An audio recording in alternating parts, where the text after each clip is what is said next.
Bem, dia 20 de agosto de 2018, a turma é 20A, aula da biologia. Vamos, 20A hoje? 20A? 12A? 12A, turma 12A. Vamos falar sobre genital masculino e feminino e vamos apresentar uns modelinhos para vocês, tá? Nessa parte a gente tem que entender um pouco mais sobre a anatomia do genital masculino e feminino, para que a gente possa depois, mais à frente, ver assuntos relacionados que vão ocorrer dentro dessas estruturas anatômicas. Vou começar com o genital masculino, tudo bem? Tá? Bem, e no genital masculino ou no genital feminino, a gente pode fazer duas grandes divisões: a parte interna, genitália interna, e a parte externa, genitália externa. Eu vou começar no masculino pela genitália interna. No feminino, na hora que eu falar, eu vou inverter. Eu vou falar sobre a genitália externa primeiro, tudo bem? Bem, genitália interna. O órgão produtor de gametas no ser humano do sexo masculino, são os testículos, não é isso? Testículos são órgãos pares, ou seja, você tem dois. Esses testículos, eles são arredondados, com a forma de amêndoa, não é? E ficam pendentes no meio das pernas, numa bolsa de tecido que a gente chama de bolsa escrotal. Então, deixa eu mostrar para vocês esse modelinho aqui. Então, você tem, imagina, uma perna estaria aqui, outra do lado de cá, você tem uma bolsa de tecido, que é o escroto ou bolsa escrotal, e lá, pendente dos dois lados, lado direito e lado esquerdo, você vai ter essas duas bolinhas, né? Essas duas estruturas na forma de amêndoas, que são os testículos. É no testículo em que vai ocorrer a formação dos espermatozoides. Tá? Bem, esses testículos, no seu interior, eles têm tubinhos muito fininhos, da ordem de 10%, para vocês terem uma ideia de um fio de cabelo, que a gente chama túbulos seminíferos, que eu não vou mostrar hoje, certo? Essa anatomia do interior do testículo e interior do ovário, eu quero mostrar a partir da semana que vem, quando eu for falar sobre a formação dos gametas. Então a gente vai dividir essa anatomia em duas partes, combinado? Bem, então essa anatomia mais grosseira que a gente vai ver hoje, começa então com os testículos, local de produção dos gametas, aqui e aqui. Logo ao lado, se você der uma olhada, né? Eu chego aqui mais perto para mostrar para a câmera, tá? Para mostrar para a filmadora para vocês depois. Se você der uma olhada aqui, ó, você vai ter essa estrutura esverdeada aqui, que seria o epidídimo. Esse epidídimo, então, os meninos podem depois se tocar, eles vão notar que você tem uma bolinha. E se você mexer com cuidado nessa bolinha, nesse testículo, você vai ver associado a ela como se fosse uma crista. Então aqui na lateral, tá vendo? Do lado de fora, na lateral. Essa crista é o epidídimo, também um para cada testículo. O que acontece no epidídimo? O epidídimo é o local de amadurecimento, que a gente chama de maturação dos espermatozoides, e de armazenamento. Então, se eu der uma olhada, apesar de eu não falar de testículo hoje, eu tenho um modelo aqui, ó, em que a gente pode ver essa anatomia maior, tá vendo? Aqui, ó. Aí na próxima aula a gente vai abrir esse modelo para a gente ver lá por dentro. Então aqui está um testículo, tá vendo? Associado a ele, eu tenho essa estrutura aqui, ó, que é o epidídimo, que se divide em três áreas: uma cabeça, um corpo e na parte final uma cauda. Então os espermatozoides que são produzidos lá no testículo vão para o epidídimo e vão passar pela cabeça, pelo corpo e ser armazenados na cauda. Ficam ali. Quanto tempo leva para a produção de um espermatozoide? Em torno de 120 dias. Engraçado, porque nós homens produzimos tantos espermatozoides, né? A gente, para vocês terem uma ideia, a gente libera 250 milhões de espermatozoides em média por ejaculação. É muito, né? 250 milhões é muita coisa. E, apesar dessa quantidade, cada espermatozoide leva 120 dias, ou seja, 1/3 de um ano para ser produzido. Tá? Então, leva bastante tempo. A produção em si leva só 2 semanas, 15 dias. Mas a maturação que acontece nesse epidídimo leva 3 meses. Tá certo? Tudo bem? Então ele vai ficar ali. Não usou, o espermatozoide que fica aqui vai ser destruído. Tá? Agora, o cara vai ter um orgasmo. Ele está excitado, pênis ereto, tendo um ato sexual, vai ter um orgasmo. Os espermatozoides daqui, ó, são mandados para esse tubo azul, tá vendo? Esse tubo a gente chama, começa a fazer parte de estruturas que a gente chama ductos condutores, tá? O primeiro deles é o chamado ducto deferente. Eu vou até colocar aqui, ó, mais um, que são os internos, os ductos internos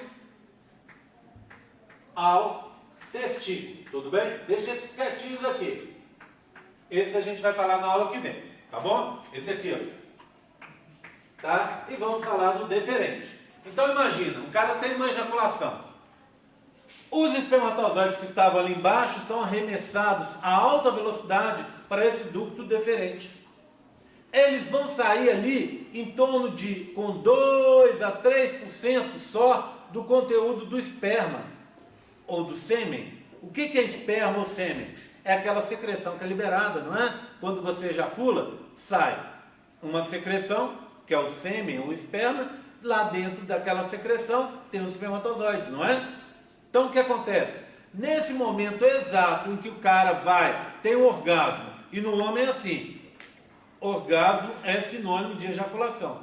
Então você tem um orgasmo, você vai ejacular. Em poucos décimos de segundo, os seus espermatozoides que estavam aqui, ó, na cauda do epidídimo, aqui embaixo, são liberados para o ducto deferente, esse azul escuro. Vamos ver qual é o caminho do ducto deferente? Vou deixar esse modelo aqui, ó, tá? Deixar aqui, senão eu começo tudo de novo. Então, olha o ducto deferente. Está aqui, o epidídimo está aqui, tá vendo? Sai daqui, ó, e faz uma volta, passando por trás dessa estrutura laranja que vocês estão vendo aqui. Essa estrutura laranja é o quê? A bexiga urinária. No meu caso, então, olha aqui, ó, eu tenho os 2 testículos aqui, o ducto deferente passa, entra, está do lado de fora do meu corpo, não é isso? Pendente aqui, nessa bolsa de pele, que é o escroto, ou bolsa escrotal. Aí o que acontece? Ele entra para dentro do corpo, tá? Ele vai, a gente chama de cordão espermático. É uma faixinha de tecido que prende esse testículo no corpo.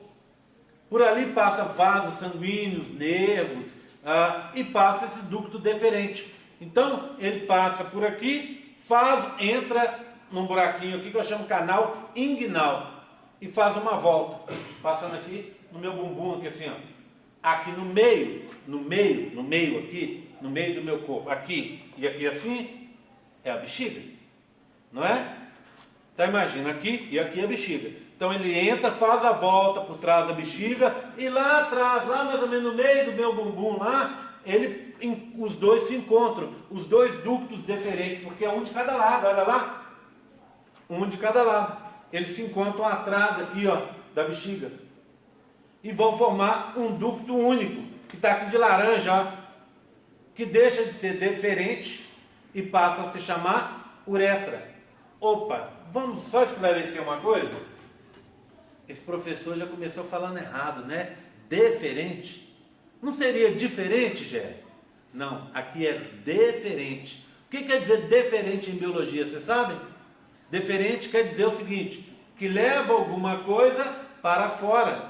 Então, por isso, ducto deferente. Leva alguma coisa de dentro para fora. Ducto deferente. Tem ducto eferente? Lá dentro do testículo tem um ducto eferente. O que ele está fazendo? Leva de uma Eferente quer dizer, leva de um lugar para outro. Tá vendo? Deferente, de um lugar para fora. Eferente, de um lugar para outro lugar. Tá? A gente vai aprender sobre o ducto eferente na próxima aula. Tranquilo? Por enquanto? Então esse ducto que está levando para fora, o deferente, ele faz a voltinha e encontra embaixo da bexiga e atrás da bexiga. Os dois se encontram. Eles vão se encontrar nessa região aqui, ó. Essa pelota amarela. Tá vendo? Eles vão entrar para dentro dela e é lá dentro que eles vão se encontrar. Essa pelota amarela é muito famosa. É a glândula acessória mais famosa de todas. Então vou colocar aqui, ó. Glândulas sexuais acessórias. Tá? Deixa eu colocar uma outra coisa antes que eu esqueça. Temperatura. Controle. Tudo bem? Só para não esquecer, tá? Ok? Bem, então vamos lá. A primeira das glândulas acessórias, sexuais acessórias, e a mais conhecida delas, obviamente, é a próstata. Tá? Então essa bola que fica embaixo aqui, ó, da bexiga urinária, na base da bexiga urinária, é a próstata. Já ouviram falar daquela história do cara estar com a próstata muito crescida? É o que a gente chama hiperplasia benigna de próstata. Já ouviram falar? Acontece com os caras, com todo mundo vai acontecer. Menos com as meninas, é claro que não tem, tá? Com os meninos, todo mundo vai ter esse problema a partir dos 50 anos. A próstata vai crescer, é natural, tá? Só que se algumas pessoas ela cresce, outras pessoas ela cresce demais. E quando ela cresce demais, o que acontece? Ela vai espremer essa base aqui, ó, saída da urina da bexiga. E aí vai acontecer o seguinte: o cara vai ter vontade de urinar, vai no banheiro e a urina não sai toda. Acho que todo mundo já passou por isso alguma vez na vida. Imagina, você está lá bem naquele seu xixi mais tranquilo, por algum motivo seu pai grita lá da garagem: já estamos saindo, já estamos na rua, vem embora que você vai perder a viagem. Você para o xixi no meio e corre, não é assim? Fica com a bexiga meio cheia, meio vazia, né? Então assim, acontece com o cara que tem esse problema da próstata o tempo inteiro. Ele vai urinar, não consegue esvaziar a bexiga, fica sempre com aquela sensação que está precisando terminar de urinar, sempre com urina na bexiga. Além disso, o que acontece?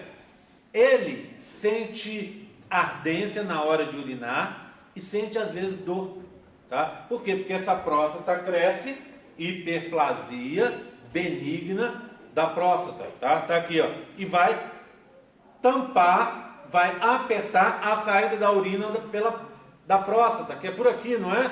Como é que a gente chama isso aqui? Graça, por que isso aqui está para fora, hein? Ó, ela está caindo aqui, vamos verificar de novo. Aqui.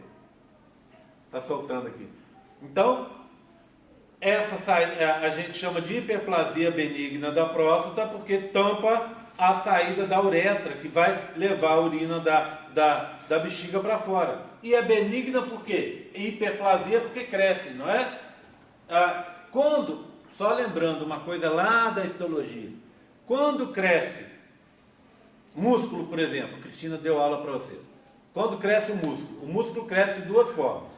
Ou hipertrofia, quando as células crescem, as fibras engordam, ficam maiores. Isso é hipertrofia, uma célula crescendo.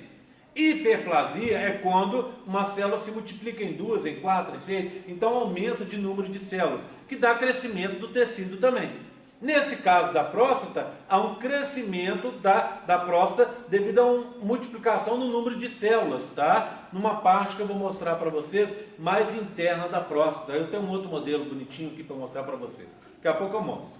Aí o que acontece? Cresce, é benigna por quê? Porque não causa mal. Por isso é benigna, tá? Mas o cara vai ter dificuldade para urinar, vai sentir dor, ardência. Aí às vezes tem que vir coloca uma sonda lá pela entrada da uretra, lá na cabecinha do pênis, saúde, enfia lá dentro, só de pensar daquela dor, né? Enfia lá dentro, essa sonda vai chegar lá dentro da próstata, onde está a uretra, e vai procurar, vamos dizer assim, carificar, abrir aquele buraco que está fechado, para aumentar a saída, para permitir a saída da urina. Bem, todo mundo ouviu falar de câncer de próstata, e as pessoas sabem que o câncer de próstata, ele tem uma relação causal com essa hiperplasia de próstata. Então, essa hiperplasia, que acontece numa área diferente, por um motivo que a gente não conhece, pode levar a um processo de formação do câncer na parte de fora da próstata. Então, o crescimento, a hiperplasia, esse crescimento da próstata, é de dentro para fora. Mas quando acontece esse crescimento, por algum motivo que a gente não sabe direito, a pessoa tende mais a ter um câncer de próstata. Por isso que quando chega aos 50 anos, o cara tem que ir ao médico e fazer o toque retal. O que é o toque retal? O médico vai chegar, vai introduzir o dedo pelo ânus do sujeito e vai ali, porque a próstata fica logo no início do ânus, né? Então você vai logo no início do reto, perdão, né? O ânus é a abertura. Então o cara vai e vai tocar. Quando o médico toca, o urologista toca, ele sente se essa próstata está grande ou não está. Se ela está grande demais, e o exame de PSA indica isso também, né, aquele exame de sangue que a gente faz, vai indicar que algumas iniciativas têm que, algumas coisas têm que ser feitas para evitar com que esse crescimento acabe levando a um câncer de próstata. Tudo bem? Então, essa é a famosa próstata, que está aqui, ó, tá? É aqui que os ductos deferentes vão se encontrar, dentro dela.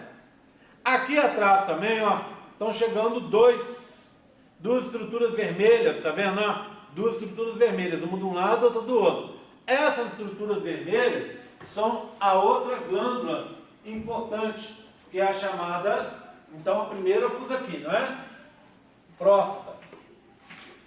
E a segunda são as chamadas glândulas ou vesículas seminais. Por que elas se chamam assim? Porque a maioria do sêmen é produzido por elas. Lembra que eu contei para vocês que quando os espermatozoides saem lá do epidídimo, só 2% mais ou menos do sêmen, é naquele líquido que está levando eles para frente, só 2%, esse líquido vai compor só 2% do sêmen? Cadê os outros 98%? 60% vem daqui, ó, das vesículas seminais. E a próstata? A próstata contribui em média com 25%. Tá vendo? Então, quando os espermatozoides passam pela próstata e saem dali e entram pela uretra fora, você já vai ter composto praticamente todo o seu sêmen. Tá bom? Todo o seu esperma. Ok? Tá? Bem, então vamos ver o que mais faz essa próstata e essa vesícula seminal. Então vocês já localizaram, né? A próstata é o amarelo e as vesículas seminais, aqui ó, a próstata, glândula ímpar, não é? Sozinha, ó. E a vesícula seminal, pares, um e outro, tá? Bem, ambas são glândulas exócrinas, tá bom? Tá? Então elas têm ductos. A próstata produz mais de 200 compostos. Os mais famosos são o PSA, que eu já falei agora, né? Há pouco, que é aquele que a gente faz o teste de sangue para ver a quantidade dele equivalente ao tamanho da próstata, e substâncias alcalinas. Para que você tem um monte de substâncias alcalinas produzidas pela próstata? Para inativar a acidez do útero alcalinas, para inativar a acidez do útero e da vagina. As meninas têm muita acidez no útero e na vagina, como uma forma de proteger o seu corpo contra a invasão de micro-organismos. Só que essa acidez elevada mataria os espermatozoides. Então, para evitar essa mortalidade exagerada de espermatozoides, a próstata produz substâncias alcalinas, que vão elevar esse pH, evitando com que todos os espermatozoides morram durante o processo de transporte dos espermatozoides pelo interior do útero e da vagina. Tudo bem?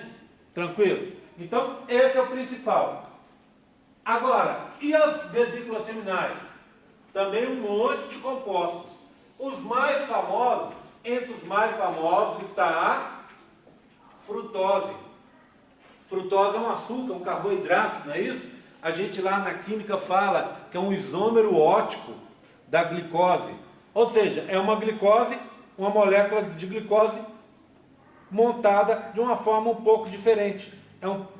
É como se fosse um sósia da glicose, entendeu? Montado de forma um pouco diferente. Esse isômero ótico, só lembrando, lembram disso? Respiração celular. Primeira coisa que acontece na respiração celular é a glicose ser transformada em frutose. Então, ela entra nesse processo. Então, frutose dá energia. Para que você precisa de energia? Para movimentação dos espermatozoides. O espermatozoide é uma célula muito pequena que não tem energia própria, nem tem onde estocar. Se você estocasse energia no espermatozoide, ia dificultar a movimentação deles. Então a energia fica no próprio sêmen, liberada pelas vesículas seminais. Ok? Tudo bem? São 3 glândulas acessórias. A terceira e última, vou puxar um pedacinho para cá, ó, só para não embolar aqui. Então escrever aqui, ó, frutose. A terceira e última se chama glândulas de Cooper, mais antigo esse nome, tá? Menos usado, ou chamadas glândulas bulbo-uretrais. Vamos lá. Por que bulbo-uretrais? Bulbo, porque elas são uma bolinha. Olha ela aqui, ó. Olha. Uma bolinha. Ah, tem um ducto também, ó. Exócrina, tá vendo? Bulbo, 2 bolinhas, que ficam na uretra. Glândulas bulbo-uretrais. Tá? Bem, agora eu vou contar aquela historinha que eu sempre conto aqui. Vou falar a mesma frase. Professor, às vezes a gente fala tantas vezes a mesma história que a gente fica cansado da gente mesmo, né? Então tem história que eu vou contar que me dá vontade de eu ir lá para fora e deixar só eu falando aqui dentro, e só a minha voz e eu estar fazendo outra coisa. Mas essas histórias às vezes são importantes para ajudar as pessoas a guardarem. Eu sempre falo o seguinte nesse momento. Falo assim, gente, poucas pessoas aqui conhecem a glândula de Cooper ou a bulbo uretral, não é verdade? Você conhece próstata, todo mundo conhece. Alguns já ouviram falar de vesícula seminal, mas glândulas bulbo-uretrais ou de Cooper quase ninguém conhece. Por que isso? Porque elas são menos importantes? Não. É porque realmente elas são menores, têm uma contribuição menor para o sêmen e são mais desconhecidas. Mas elas têm um papel muito importante, querem ver? E aí, quando eu contar esse papel, às vezes a pessoa esquece esquece da vesícula seminal, mas de Cooper ela não vai esquecer nunca mais, quer ver?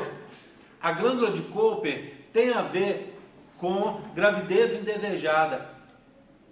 Imagina, vê bem, quanto tempo o espermatozoide dura depois de ser ejaculado, depois de sair lá do epidídimo? Quer seja no corpo da menina, quer seja no corpo do marmanjo, ele dura em torno de 80 horas, ou seja, 3 dias e 8 horas, tá bom? Em média. Alguns chegam a durar até 5 dias. Por esse motivo, que a gente, quando for aprender de métodos contraceptivos, tem uma aula bacana sobre isso nesse curso, vocês vão ver que alguns métodos não funcionam. Por exemplo, a tabelinha não funciona justamente por causa disso. Porque é muito difícil você ter... O seu ciclo pode mudar de um período para o outro. Então, por exemplo, lá na tabelinha, você fez os cálculos, está previsto que você vai menstruar, que seu dia fértil é hoje, dia 20. Mas seu dia fértil foi semana passada, mudou, seu organismo mudou o dia fértil e nem te avisou. Não há nada que te indique.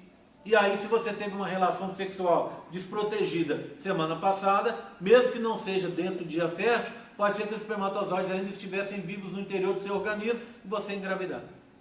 Tá? Bem, então vamos lá para a glândula bulbo-uretral. O que ela tem a ver com esse processo? Olha só.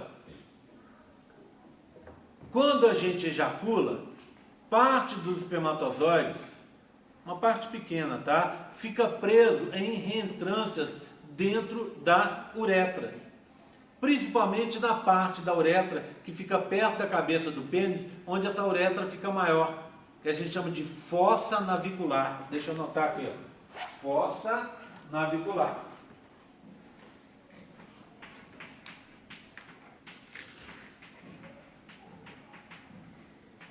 Então a uretra está vindo, imagina, ela está vindo passando pelo pênis. Então aqui está o pênis, né? Quando chega lá na região da cabeça do pênis, o que acontece? Essa uretra cresce aqui, ó, na fossa navicular, tá? E aí, muitos espermatozoides ficam presos dentro, aqui, ou em reentrâncias. Algumas reentrâncias que a gente tem por aqui, do lado de fora aqui, são glândulas. Estão presos aqui, ó. Então os espermatozoides ficam presos nessas reentrâncias. E um pouco antes da gente ejacular, os meninos sabem disso. Você está quase no orgasmo, aí sai uma aguinha pela cabeça do pênis, já viram isso? Sabem isso? Essa aguinha é um líquido produzido pelas glândulas bulbo-uretrais. O que esse líquido faz? Ele lava a uretra para o sêmen que está chegando ali. Então ele vai lavar essa uretra, por quê? Porque na uretra passa urina, e urina é uma coisa suja. É uma coisa que tem ureia, que tem ácido úrico, que tem amônia, que são produtos tóxicos do nosso metabolismo. Então vem esse líquido e lava. E quando ele lava, ele vai levar também os espermatozoides que estão presos ali. E aí você começou a praticar com a sua namorada o coito interrompido. O que é coito interrompido? Você está lá no ato sexual, antes de você ejacular, antes de você gozar, você retira o pênis e goza fora. Não é assim? Não faça isso. Por quê? Primeiro, é super difícil para a gente, meninos, saber exatamente o momento que vai gozar. Você acha que vai gozar, não goza. Acha que vai gozar, não goza. Aí quando você menos espera, você goza. E aí já não tem mais jeito de tirar.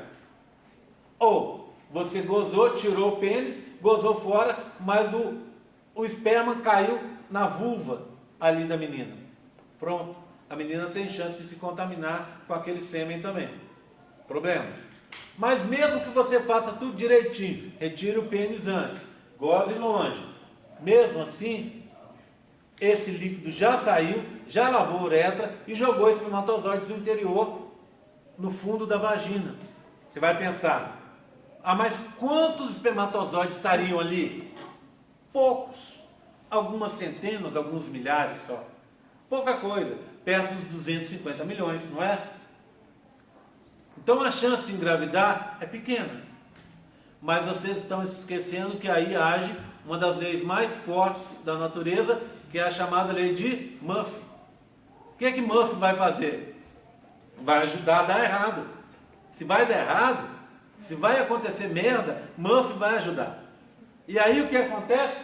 Os espermatozoides caem ali, dentro do útero da menina, dentro no fundo da vagina, e Murphy ajudando, um só basta para você ficar grávida. Por isso que tem muita gente com gravidez não planejada, indesejada, porque tem esse tipo de atitude, coito interrompido e essas bobagens, não é? E quem é um dos responsáveis por isso? É essa bulbo-uretral que está aqui, glândula de Cooper, que lava e lubrifica a uretra à medida antes dos espermatozoides passarem por ela, tá bom? Então essa é a famosa glândula de Cooper ou bulbo-uretral. Tudo bem? Tranquilo? O que temos para frente? Temos para frente a uretra, né? Só que eu queria mostrar para vocês um pouco antes Queria mostrar o que está acontecendo no interior da próstata. E a gente vai descobrir que existe um outro tubinho ali que é um tubinho não tão conhecido assim. Bem, então vamos lá. Eu tenho a próstata aqui, tá vendo?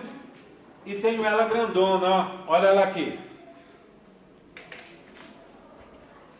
A próstata grandona, tá? Vamos dar uma olhada? A parte de fora dela está aqui, tá? Ela tem essa forma que parece uma amêndoa, uma ameixa. Tem um tamanho parecido com uma ameixa mesmo, tá? Normalmente assim. Ela pode ficar, quando ela tem aquela hiperplasia, até do tamanho de uma laranja Bahia. Então ela sai desse tamanho aqui, ó, e fica desse tamanho. E aí o que a gente tem? Olha lá, chegando. As vesículas seminais com os ductos entrando. Esse aqui, azul e azul, é o ducto deferente, que vocês já aprenderam. Vamos olhar por dentro? Olha lá, ó. O que nós temos? Atravessando a próstata de fora a fora. A região da uretra. Então, aqui estaria a bexiga, tá vendo? E a uretra está passando de fora a fora. Olha o que acontece aqui, ó. Vai ter um encontro, que vai ser o quê? Os ductos deferentes vão se encontrar com os ductos das vesículas seminais, aqui nessa região mais interna da próstata. É essa que eu contei para vocês. Essa é a interna, essa é a intermediária e aqui é a externa, a cortical. É nessa região que vai ter a hiperplasia, o crescimento da próstata. Por isso que eu contei para vocês que ela cresce de dentro para fora, tá? E quando ela cresce, ela vai espremer o tubo que está aqui, que é a uretra, tá? Nós fizemos esse modelo, ele ficou super bonitinho e tal, ele até sai, né? Ficou super bonitinho. Só que esse modelo não serviu para mostrar esse encontro. Ele até mostra, mas aqui no cantinho fica difícil para mostrar para os alunos. Aí nós resolvemos, no final do período passado, fazer mais um modelo, que é esse aqui, ó. O que eu tenho aqui? A mesma estrutura que a gente viu lá e aqui, só que vista por trás. O que eu tenho? A bexiga está aqui, tá vendo? Ó? Bexiga, tá? Então é essa visão, ó. Só que o que a gente tem aqui agora? A próstata está aberta. Olha lá, a próstata está aberta, tá? Bem, o que nós temos aqui? Os ureteres chegando, eles seguram os ductos deferentes na posição deles, tá vendo aqui, ó? E aqui está a próstata. Olha chegando na próstata. Aqui tem as vesículas seminais de um lado e do outro e os ductos deferentes. Eles entram lá para dentro e quando entram, olha aqui, ó, você vai ter uma estrutura lá no meio, azul, tá vendo? Região mais interna da próstata. Quando se encontram os dois ductos das vesículas seminais, aqui descendo ao ducto, ó, com o ducto deferente que entrou para cá, forma esse ducto que está aqui, ó, tá vendo esse? Em lilás. Esse ducto que está aqui é o chamado ducto ejaculatório. Ele é pequenininho, proveniente da união dos ductos das vesículas seminais com os ductos deferentes. Então, ele só está dentro da próstata. E imediatamente ele vai desaguar aonde? Na uretra. Então, eu teria um outro ducto aqui, ó, um ducto condutor, que é o ducto ejaculatório. E por último, eu vou ter a uretra. Não é assim? Tá? Então, o que é o ducto ejaculatório? Essa regiãozinha que está aqui, ó, proveniente da união dos ductos das vesículas seminais com os ductos deferentes que estão aqui, ó. Se une e vira esse aqui, ó. Tá vendo? Ao se unir e virar esse, ele vai imediatamente desaguar no outro, que é o quê? A uretra. E aí o sêmen, o esperma vai ser conduzido ao longo do pênis. Tudo bem? Tranquilo? Tranquilo com isso aqui? Vou deixar isso daqui. Vamos dar uma olhada então, seguindo a brincadeirinha, para a gente dar uma olhada no pênis, na estrutura dele. Tá? Tá tudo bem até agora? Funciona assim, tá? Quem não sabe, quem não se lembra, funciona assim. Não entendeu? Para e pergunta. Quantas vezes for necessário, tá? Estou aqui para isso. Não entende? Para e pergunta, tá? Vamos dar uma olhada na mesma estrutura? Olha aqui, ó, num outro modelo. Testículo, epidídimo, ducto deferente, ó, fez a volta, fez a voltinha, se encontrou na próstata aqui atrás, tá vendo? Olha aqui, chegando na próstata, as duas vesículas seminais, lá dentro, ó, os dois se encontram, deferente com o ducto, ó, da vesícula seminal, e forma esse verdinho que está aqui, que é o ejaculatório, que imediatamente deságua aonde? Na uretra, que é o laranja que está aqui. A uretra segue para o pênis. E na base do pênis, olha, as bulburetrais, uma de um lado, outra do outro. Tá? Vamos dar uma olhada nesse pênis por dentro? Passou. Vamos dar uma olhada. Esse pênis por dentro, ele tem o quê?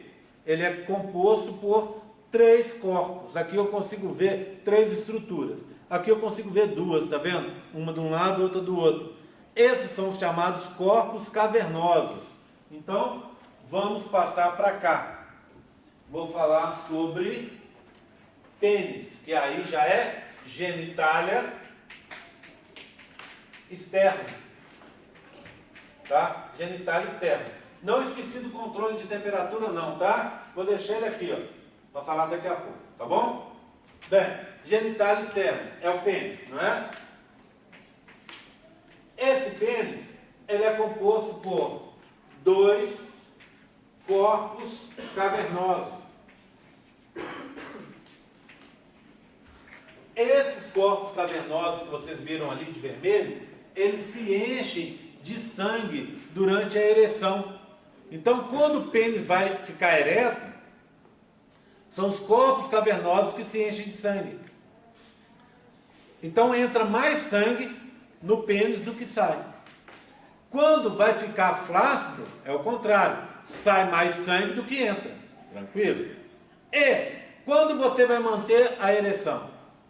A quantidade que entra é equivalente à quantidade que sai. Concorda comigo? Então é a tumefação, a entrada de sangue nesses corpos cavernosos aqui, ó, que vai fazer com que o pênis se encha de sangue. Tudo bem? Cadê a uretra? A uretra não está aqui, tá vendo? A uretra está embaixo, nessa estrutura lilás que vocês estão vendo, dentro dessa estrutura lilás. Se você olhar, ó, vem laranja, debaixo, dentro do lilás,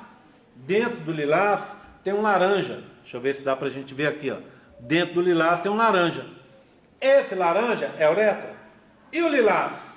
O lilás é o chamado corpo cavernoso da uretra ou corpo esponjoso. Então, você tem 2 corpos cavernosos que tem a ver com a ereção. E um corpo esponjoso ou cavernoso da uretra,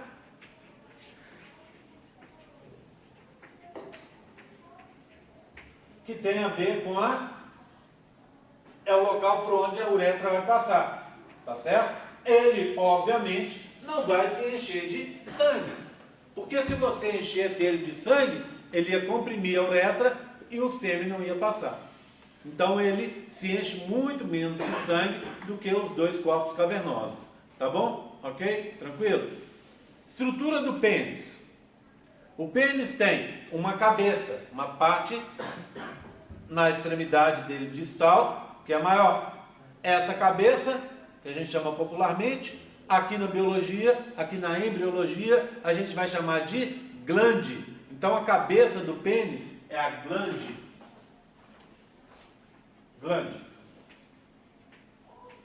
E ela é coberta por uma pele. Essa pele é o prepúcio. Tá? Ok? Tudo bem? Nós vamos ter, hoje não, nós vamos falar sobre, na próxima aula, nós vamos falar sobre ereção do pênis, tá? Aí eu vou mostrar para vocês como acontece essa ereção. Não vou falar hoje, que hoje é o primeiro dia, todo mundo ainda aquecendo, né? Hoje é aquele primeiro jogo da temporada, né? Todo mundo na preguiça, muito mais eu, né? Então assim, aquecendo, então deixa pra gente falar na nossa próxima aula. Tudo bem, gente? Tranquilo? Dúvidas? Vamos lá? Vamos lá, pergunta para mim, não fica assim. Qual? Essa parte final aqui? É. Então, pênis. Duas áreas, tá? Aqui, ó. Aqui, na frente dele, que a gente chama de cabeça, é a glande, tá? E ela é coberta por uma pele. Essa pele é o prepúcio, não é isso? É o prepúcio, tá? Então essa pele, ela cobre e protege a cabeça do pênis. Então, prepúcio que cobre a glande, tá? Tudo bem? E ereção do pênis tem a ver com a entrada de sangue nos corpos cavernosos, que são essas duas estruturas que vocês viram aqui, ó. Enquanto a uretra fica na estrutura de baixo, na base do pênis, que é o corpo esponjoso. Ok? Tudo bem? Tranquilo? Tranquilo com o masculino, gente? Sim? Posso falar do feminino um pouco? Como é que estamos de horário aqui hoje? Acabou? Que horas termina? Hã? 3h40? Ah, então tem muito tempo. Tá tranquilo. Tá? Para não abusar da Merige, eu vou pedir para agora você tirar uma folha do seu caderno e passar uma lista de presença, por favor. Tá? Pode perguntar. Onde que é o canal que passa o xixi encontra o uretra? Da bexiga? Não. Aqui, ó. Você tem os ureteres levando a urina para dentro da bexiga, tá vendo? Aí a urina sai pela uretra, que tá aqui, ó. Ah, entendi. Tá aqui. Então ele faria assim, né? É o que você. Aqui fica difícil de ver por causa da posição, mas você consegue ver nesse daqui, ó. Olha aqui, ó. Tá vendo aqui, ó? Bexiga tá aqui, sai na urina aqui, ó. Tá vendo? E você tem um esfíncter, um fechamento aqui, ó. Então, quando o cara vai ejacular, esse esfíncter se fecha, a urina não sai, e aí vai passar pela uretra só o sêmen. Ok? Tudo bem? Dúvidas? Mais fácil. Você falou função do corpo esponjoso? Corpo esponjoso é só para transportar ao local por onde passa a uretra, tá? Já o corpo cavernoso, os dois corpos cavernosos, que ficam na parte de cima do pênis, não é isso? Tem a ver com a ereção peniana. Tá? Tudo bem? Bem, quando eu for falar de ereção, a gente conversa também sobre Viagra, tá? Ok? Aí eu vou explicar como é que ele funciona.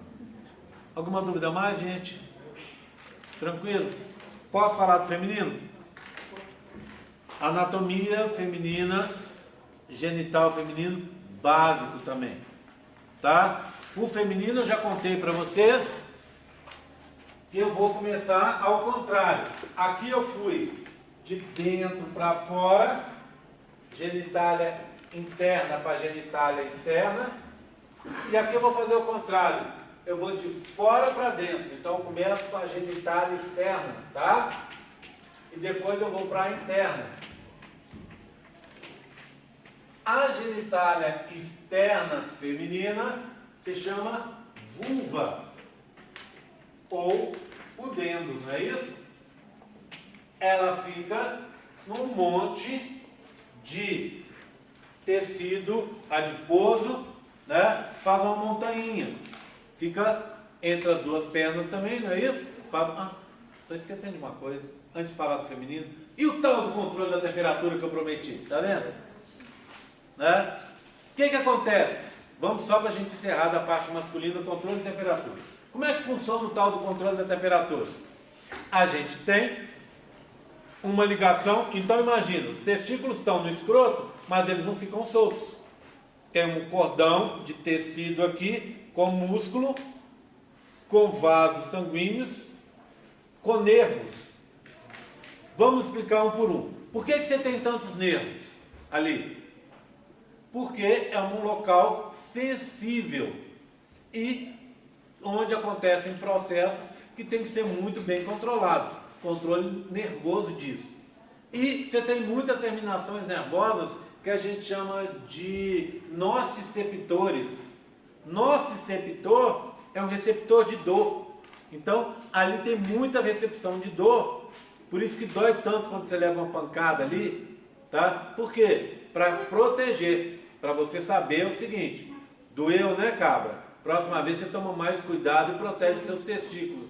Então a próxima vez que for jogar futebol, põe a mão lá mesmo para proteger. Toma cuidado porque dói muito, e a dor é horrorosa, né? Dói na hora e depois continua doendo ali um bom tempo. Então, por quê? Porque tem esses nossos receptores de dor. Além disso, essa região tem que ter um controle muito bem feito da temperatura.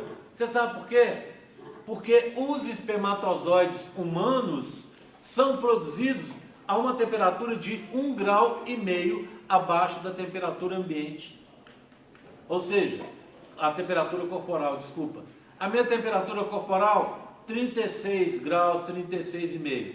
Então eu vou produzir a 35 graus mais ou menos, eu vou produzir os meus espermatozoides. Se eu tiver uma temperatura mais alta que isso, eu mato os espermatozoides. Se eu tiver uma temperatura mais baixa que essa, eu mato os espermatozoides. Então tem que ser nessa temperatura específica. Por isso, o meu testículo não fica interno. Se ele ficasse interno, eu não teria forma de controlar essa temperatura. Por isso que ele fica do lado de fora. E nessa bolsa. O que essa bolsa faz? Ela controla a temperatura. Como? Está calor, que nem hoje, que nem agora. Ela fica afastada do corpo. Está frio. O que ela faz? Ela gruda no corpo.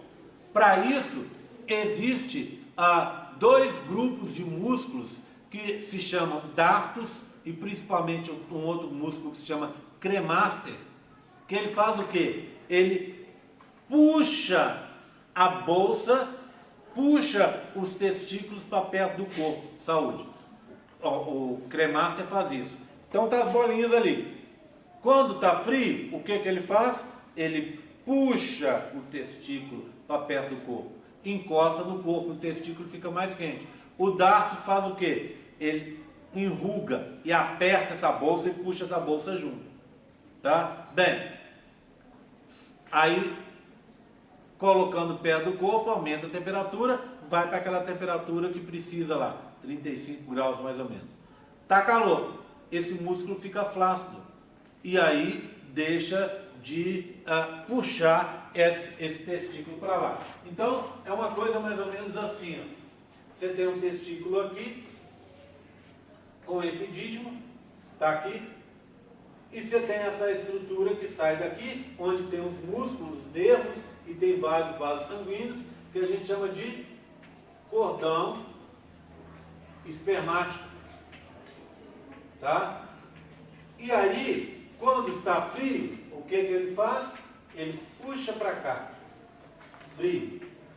Quando está calor, ele faz o quê? Fica flácido e deixa o testículo livre, tá?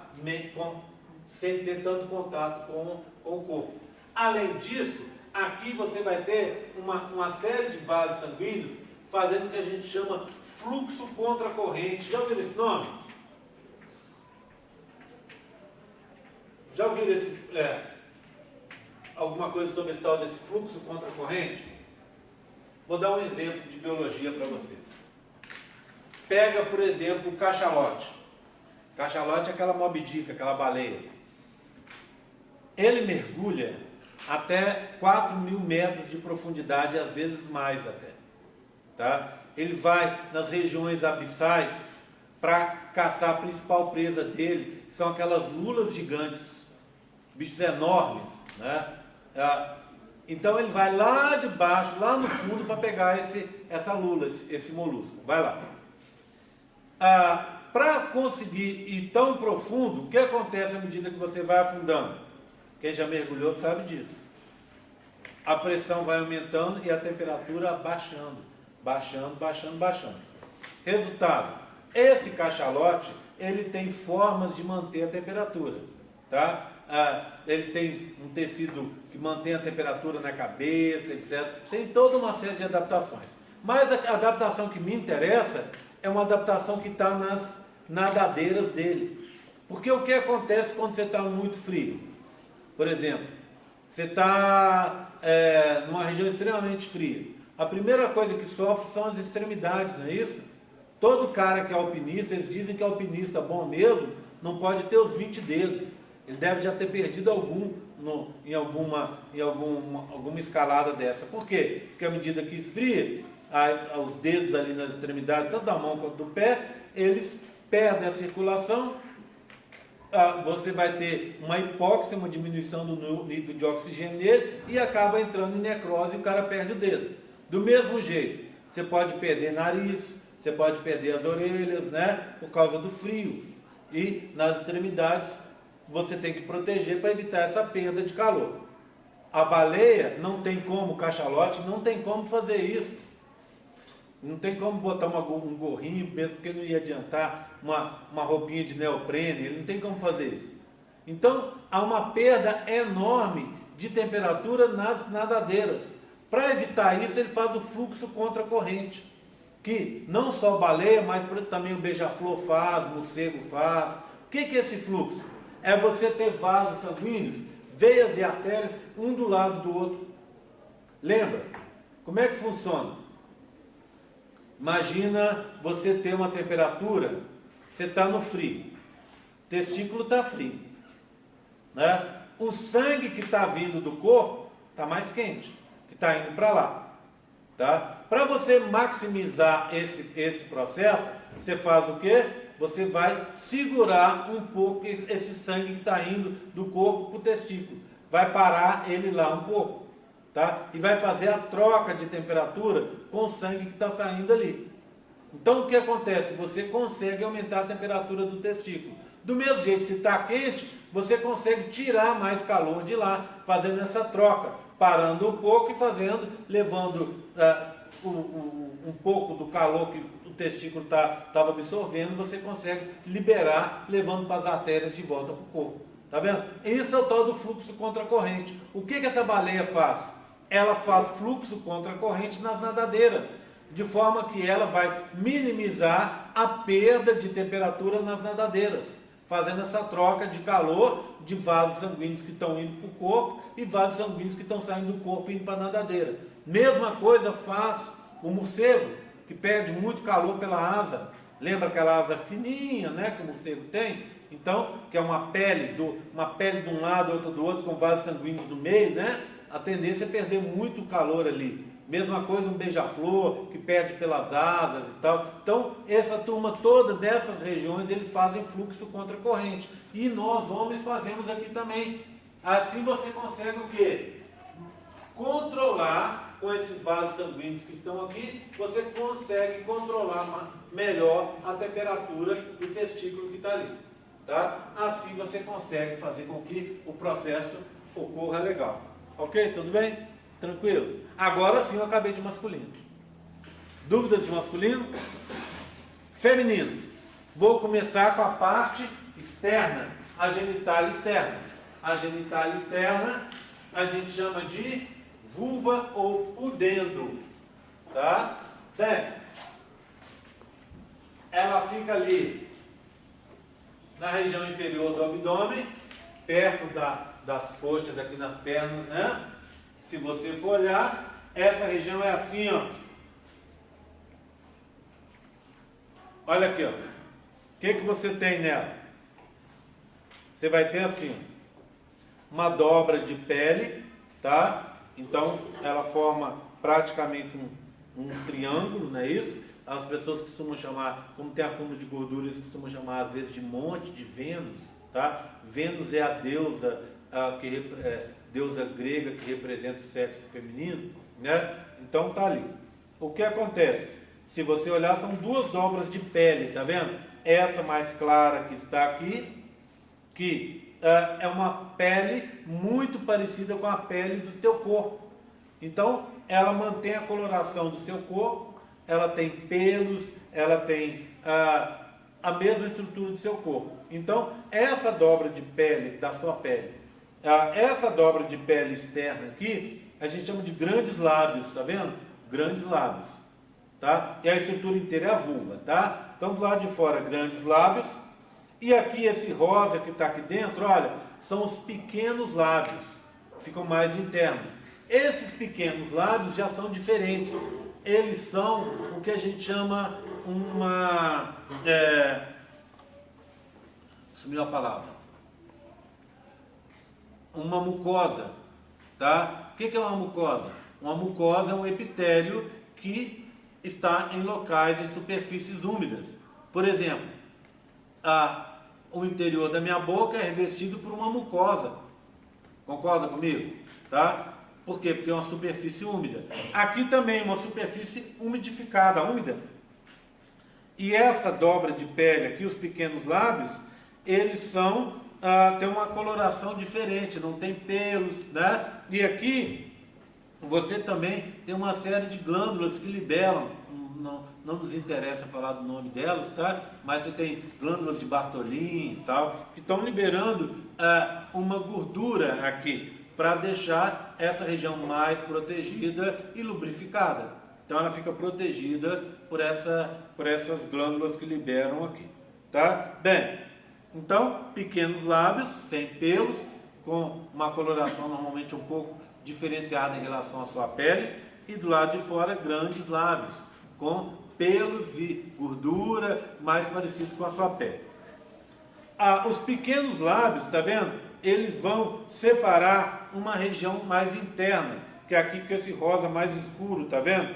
Essa região que está aqui, ó, a gente chama de vestíbulo, tá? Vestíbulo, certo? Nesse vestíbulo, você vai ter as aberturas da uretra e a abertura da vagina. Então, deixa eu colocar os nomes. Vamos lá. Você tem os grandes lábios,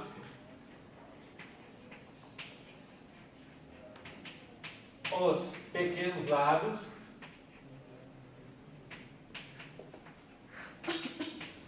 o vestíbulo,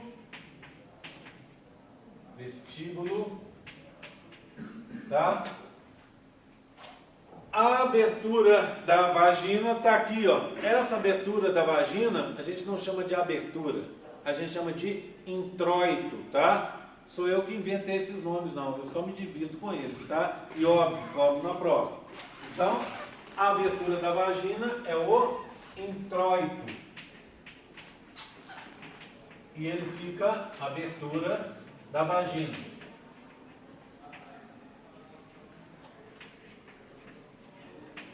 Ele fica aqui, ó, na parte inferior desse vestíbulo. E aqui está a saída da uretra. Repara numa coisa mais ou menos óbvia, mas muita gente não se apercebeu. A uretra feminina não tem nada a ver com a uretra masculina. Na verdade, algumas coisas são comuns, que a saída ela leva a urina para fora, mas na feminina é um conduto isolado, enquanto na masculina serve para o sistema urinário e para o sistema genital. Vocês viram ali, né? Aqui na feminina não, ó. É uma saída única, isolada. Só que essa uretra feminina, ela é mais curta e mais larga. A masculina é mais alongada e bem mais fina. Resultado, essa uretra tão curta e tão larga, ela é um problema para as meninas. Por quê? Porque ela é muito mais propensa a ter uma